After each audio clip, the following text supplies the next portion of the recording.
we are good to begin now. So the first step that we have before we do anything in Inventor is to set the project file to the required place that we require.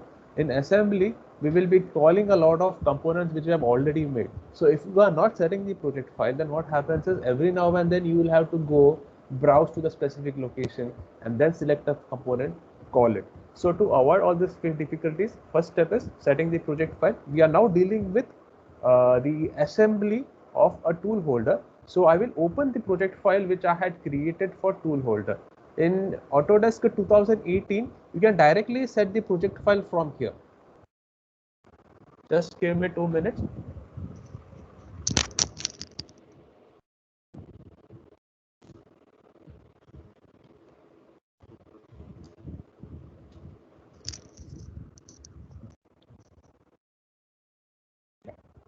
Okay. So am I audible now? Could one of you confirm? Yes. So we are discussing. So in Autodesk 2018, you can actually directly set the project file from here. That is, you see this window where my current mouse pointer is. So you can see which. So these are the projects which was created, and you can we can select whatever. However, if you do not have this option to directly select, the default option which will be available in all versions is to you will have this in the tool folder. Here pe you will see this option called as project. So you can click there. Click mein, then we go to browse because we have already created a project file last time when we created the parts. So I go to browse. So it will now ask me where it is. So I had saved it in my F folder with my SAP ID and SAP ID my tool post. So I can see my project file which I had created and I do that. Now you see here pe project name automatically the tool post is selected, which means it is now my current project file. So since I have finished, I can click on done.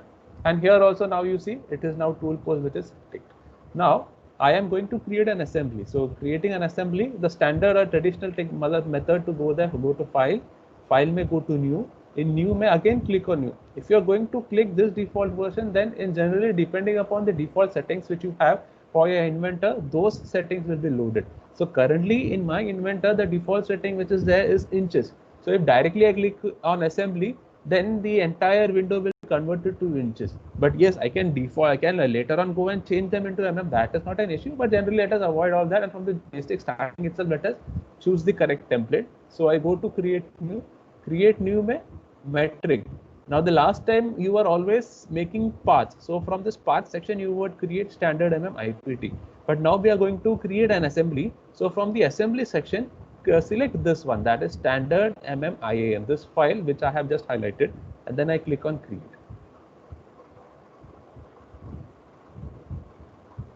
So my assembly window is ready.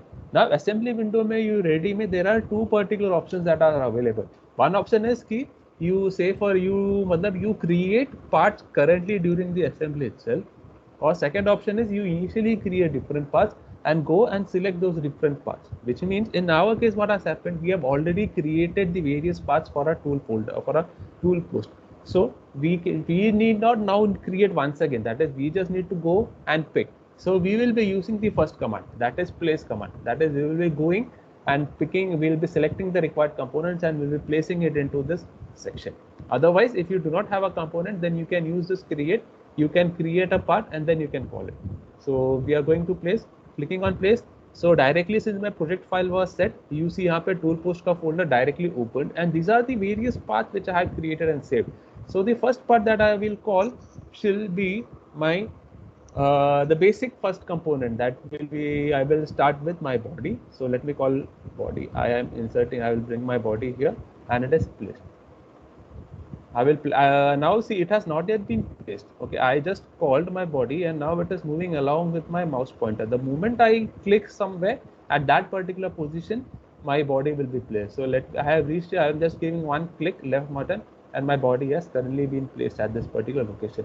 Now if I click once again, then a second instance of the same body will be placed, which I do not want. So I will end my command by using my escape button, and only my first command, my first body is there. Now I will just change its orientation as I want and slightly. And what I will do is I will say, and since this is the first component, I will fix this component in space.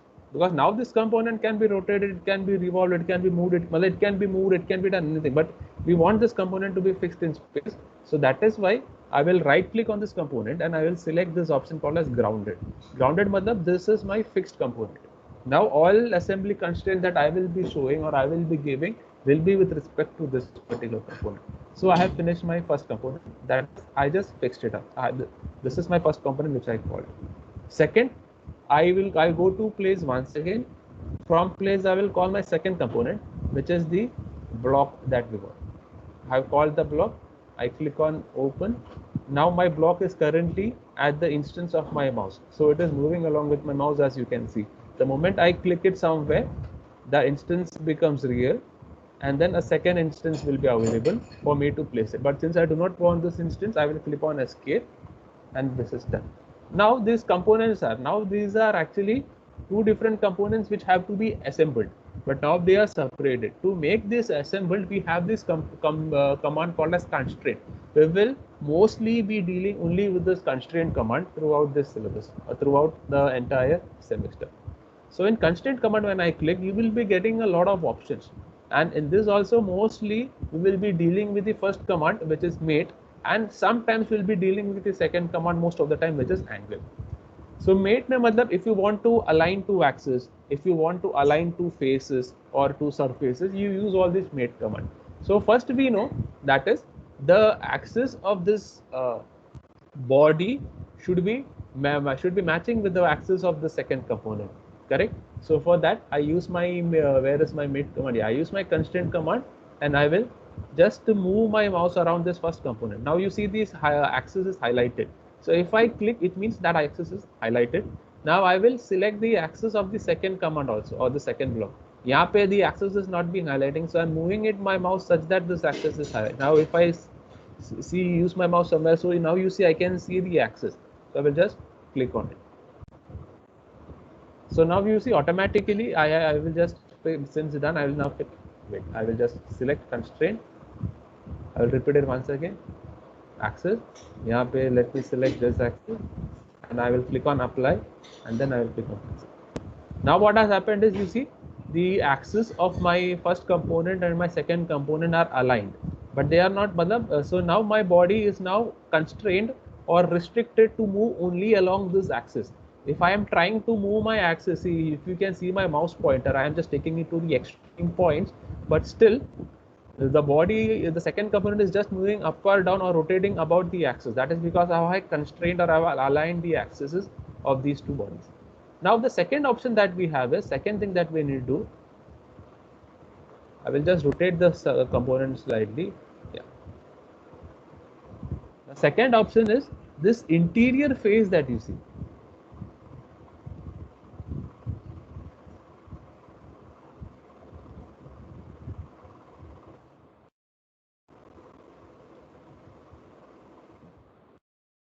Can you see the edge? This edge that where my current mouse pointer is, that is this circular edge or the circular surface. It should be matching with this edge over here. So I will select them and I will mate these two surfaces. So how do we do that? We use the same command, constraint mate command. Mate command mein I will select the surfaces, that is this surface. See, you need to select the surface properly. The surface in between the two circles. That is why it is showing me these two circles like this. So this surface, and for the other one, I will just rotate this slightly. Yeah, so that now I will select the second surface and second surface. And I do not want any offset in between them. So the default offset is 0, 0, and I click on apply, and I am done.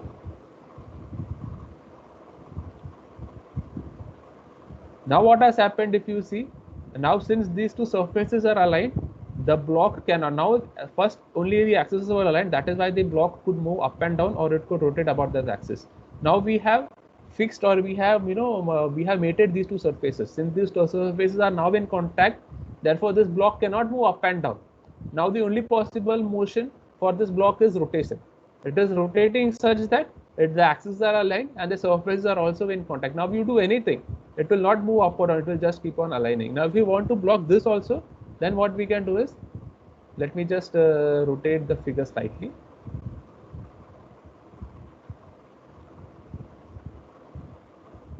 what I can say, I can fix the angle between the flat surface that you see and between this block over here. So I will use the constraint command once again, and constraint command mein I will use the second option, that is angle command. Angle mein we will be using only this first command called as the directed angle, and I will specify the two surfaces. So this is my first surface, and the second surface, just I can select any of the parallel surfaces. So I will select either this one or the surface over here, flat surface. I will select this flat surface, and the angle if required, whatever angle you require, but now I want them to be parallel, so I keep that as okay, and I keep that as 0. I click on apply and I finish it, and now you see this surface is parallel to this slot over here. I will just reduce the size of this component. Okay, now this component over here, this block, which is the blue part that you see, now it is completely aligned. I'm completely aligned, the axis ball aligned, the angle is aligned, and the surface are in match. So now it cannot move at all with respect to this body.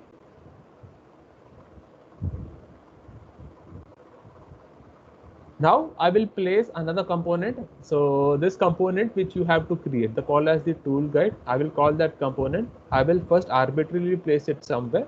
I will click and I will click the escape button to enter command. Now I will make this block and this tool guide. Now please remember, this block that you see is going to slide in this slot over here. I hope this slot is visible to you. So this block will be moving up and down along this slot, but for now we will fix it. So how do we do that? First we need to align it. So we will select constraint command. Constraint command mein I will select this surface. Once I am selecting this surface, I will select the corresponding surface over here, but I cannot select that particular surface, right? So what I will do, I will rotate my figure slightly, so that, yeah, and now I have access to the surface that I wanted, and I will select this surface and I will click on apply.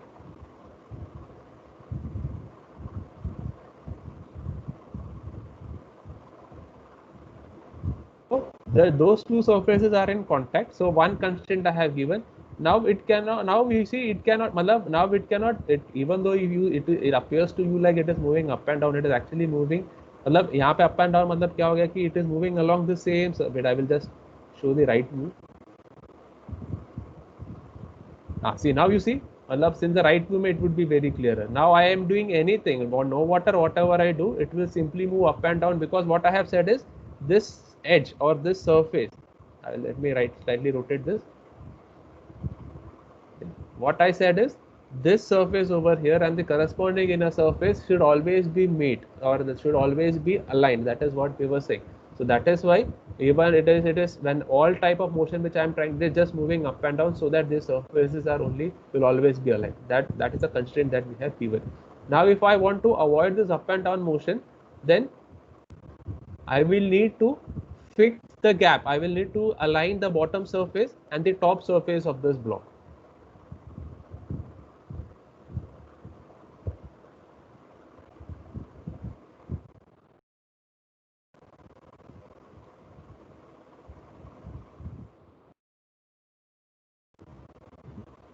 So now what might happen is, so many of the time now, many of the time what will happen is, if you rotate, the complete drawings will rotate. Are you able to see? That is, when you are trying to use the rotate command, all components which are present in the drawing will also rotate.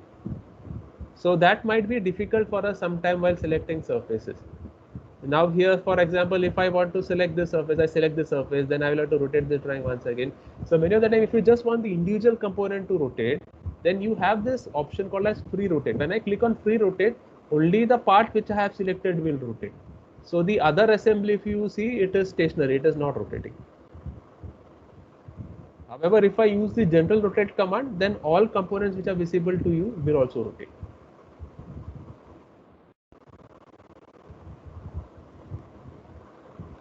So I am just slightly rotating this, and then I will use the constraint. I will use the free move command. Free move command where I will just select this object. So this object is now freely moving. Now I will just freely. Now there's no need for me to freely rotate this, because I can select these two surfaces. So using the constraint command, I will select this surface. Please see how I am selecting the surface. and then I will select the corresponding face over here, and I will click on.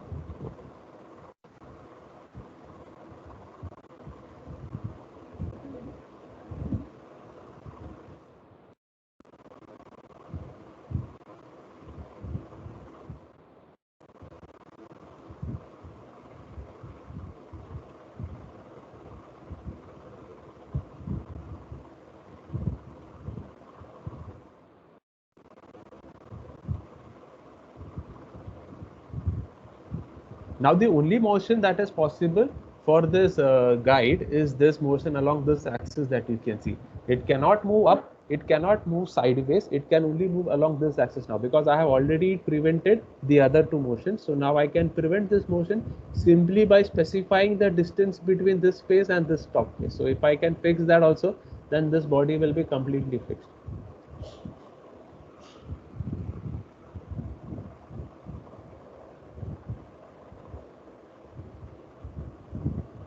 So let us do that using the constraint command. Constraint command mein, now I will select this face and I will select this face. So now please Mala, look at the two options that are available when you're mating, either this option or either this option. So if I want both these spaces to be in line, then I should be selecting the flush command that you see. So when I selecting flush, now see both the surfaces are together, and I click on apply. Now however, if you look, yeah, now what has happened over here is the front two faces are in alignment, but however, since the length of this block is smaller compared to the length of the tool guide, so the tool guide is extending backwards. So if you want to make it symmetrically, now the length of this tool guide was 100, okay, and the length of this block was 76, which means how much will be this distance in between them? That should be 100 minus 76, which will be 24. So if this is to be located symmetrically, now that is not necessary, but that is just dependent upon us if we want to make it like that. If it has to be located symmetrically, then which means this gap at the rear should be 12, and we should be giving an additional gap of 12 at the front. So the command that I use for flush, I will just slightly modify, and in the dimensions I will say I will use 12. So now what has happened is the direction in which the gap was, see, just look, now actually the gap has increased wherein this has come out. So I will just change the dimension and I will make it minus 12 to say that go back in the other direction. Now if you look carefully, my body, now my system is, my assembly is more or less symmetric, wherein this gap here in the gap between these two faces is 12, and the gap between the corresponding rear faces over here, this face and this face of the block, is also 12. But now what we noticed is, now what has happened is this block over here, or this tool guide over here, the slot of the tool guide is parallel, is parallel to this face. Now if I want to change this alignment, then what I will need to delete the other command which I had given it there.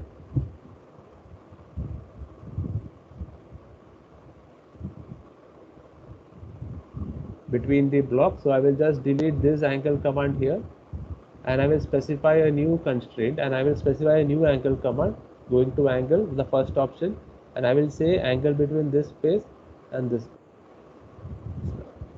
I'll click on apply. So now it is all in same. Now I'll call my third component. So going to place, in place, now the third component to be called is the ring. Open. I will click it arbitrarily somewhere once. Then to end the command, I will click on escape. Now I need to align the axis of the ring with the axis of the body. So I use constraint command. The default constraint command, the first one, which is made. Now please select the axis. To select the axis, you just need to select the cylindrical surface only. That is, if I select the cylindrical surface also, the axis by default is selected. Then select on the cylindrical surface over here so that it fits and it has now been aligned. I click on apply. Now what I want is, see, now just makes, now if I rotate, the complete assembly rotates. Now if I just want the washer to rotate, I can just use free rotate command, and just selecting free rotate, I can slightly rotate it. Now what has happened is I want to touch the face, this face of the washer with this top face of the tool guide. To do that, again use the constraint command and select the relevant faces, that is this face and this face, and just click on apply. So we have done with that now. Next we need to place the wedge. So where is the, yeah, we have the wedge over here. I am calling it a wedge.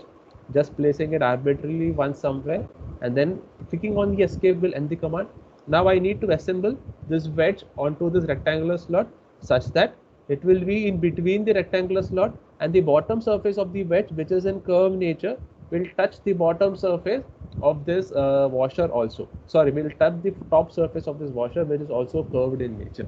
So first what we will do is we will just place this inside the slot.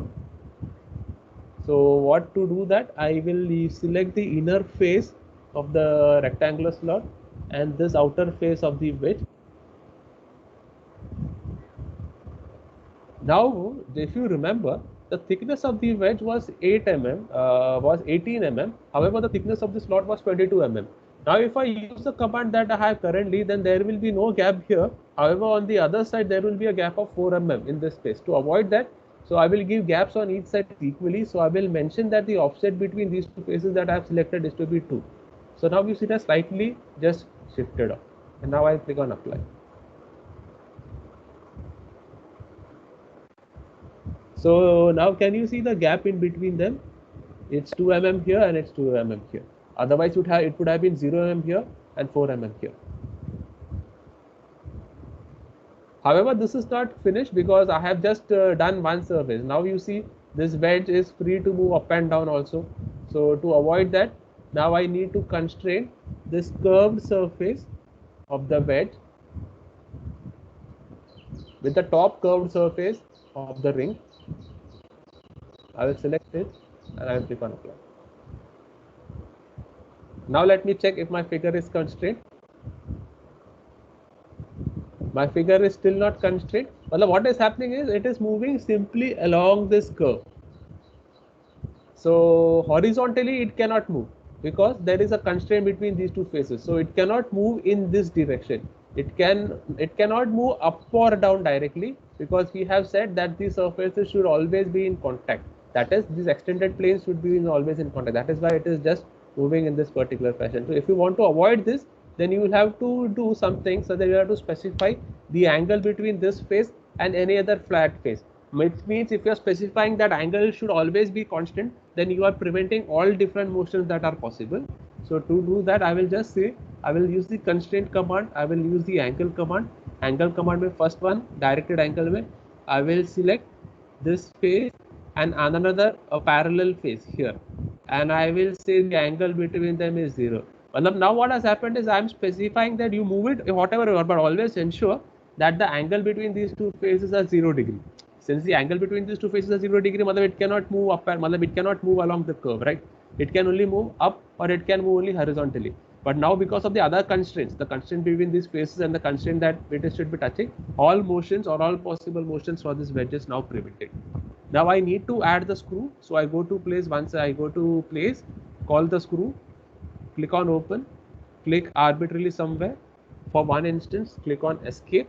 Now I will just slightly using the free rotate command, I will rotate this screw so that the orientation is how I require. Now since it is done, I click on escape once again. I now select the constraint command. Constraint command may I select the axis of the screw, and then I will select anyway. I can just select the surface also because the axis will by default be selected, because all of these surfaces, since it was created using the revolve command, will be having the same axes. So I am just clicking it, and now you see it is placed. Now please remember, it is not fixed yet. Only thing is it can move up and down, but it will be moving only along the axis. Now if you see, it is actually moving up and down, and it is rotating also. Now if you want to fix that, that also can be done. So first we will prevent the up and down motion. To prevent the up and down motion, what we need to do, use the constraint command, and I will say that this face. So let me just tilt my figure, rotate my figure slightly, and I will say I will select this face. The face is not yet selected, so I will just zoom slightly.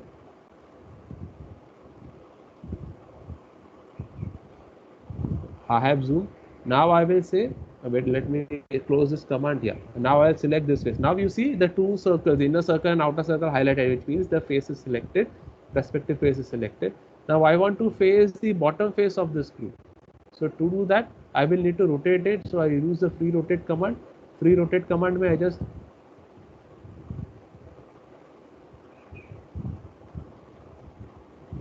I will rotate it slightly. Okay, now I'm in a position to select the surface. So now I will use the constraint once again, and now I will select this face of the screw and this face. This top face. I selected the surface wrongly. This is the surface which will be in contact. So I will select it, and I click on it. So now what has happened is my screw cannot move up and down because I have said that these two surfaces should always be in contact. Similarly, this screw cannot move in the horizontal direction because I have said the axis of the screw and the axis of the body should always be aligned. But however, only one other possible motion which satisfies this criteria. Can one of you tell what it could be? The two constraints that I have given is one that, could you repeat? The rotation along its own axis. Rotation is now possible. Now see the two constraints that I have said. One is the axis should always be aligned. It means I cannot move it horizontally, because horizontally if I move it, it means there will be an offset between these two axes. So since I have constrained that, it will not move horizontally. Second is it could then move vertically upwards or it could rotate. Now since I have said that the inner face of the screw or the bottom face of the screw and the top face of the body should always be in contact, it means it can now not move vertically also. Now the only other motion which is possible, which satisfies this criteria, is rotation. That you see now the screw is rotating. Matlab, the screw is not moving up or down, nor is the screw moving horizontally. The screw is only rotating. To prevent this rotation also, what you can do is, you can specify that the angle between one face of the nut and another flat face, you can specify that angle, some angle, and then you can show that. And then if that angle is specified, then it will prevent the rotation also. Because the moment I try to rotate, what will happen is, the angle between that face, between those two faces will begin to change, which is not allowed if I am constraining. So let me fix that. I will just decrease the size.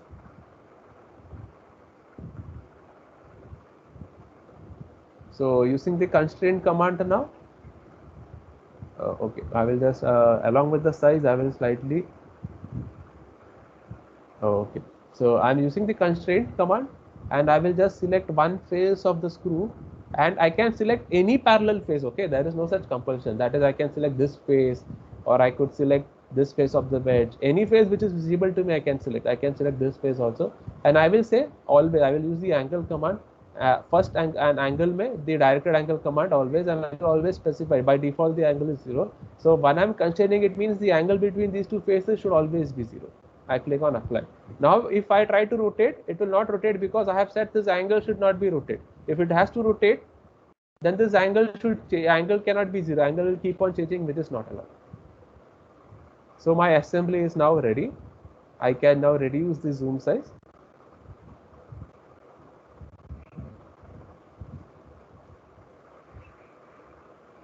I hope the assembly is visible to all of you. So the front view of the assembly is like this. I will just increase the size now. This is the front view, the right view, the bottom view, and the top view of the assembly. If you want to view this in wireframe mode, then I go to view, visual styles, because in wireframe mode you can actually come to know whether you have assembled it properly or not. The hidden edges. So this is top view.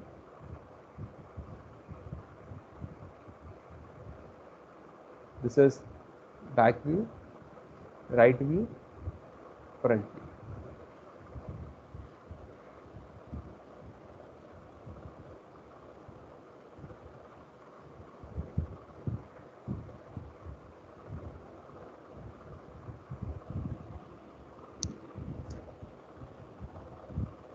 I hope this procedure of how to create an assembly is clear. I will just go back to 3D, isometric view. Yeah. So this is how this assembly will now look. So once I am finishing, I can go to file, save as in the current, and I can call the assembly file. So by default it will be .in, but it's a tool, so I will call it as tool post. I will click on save. So now the name has also changed. It is now tool post. So I will stop this recording for now. Kindly complete this and then we will go forward to discuss how to assemble the clapper tool. Let me stop this recording.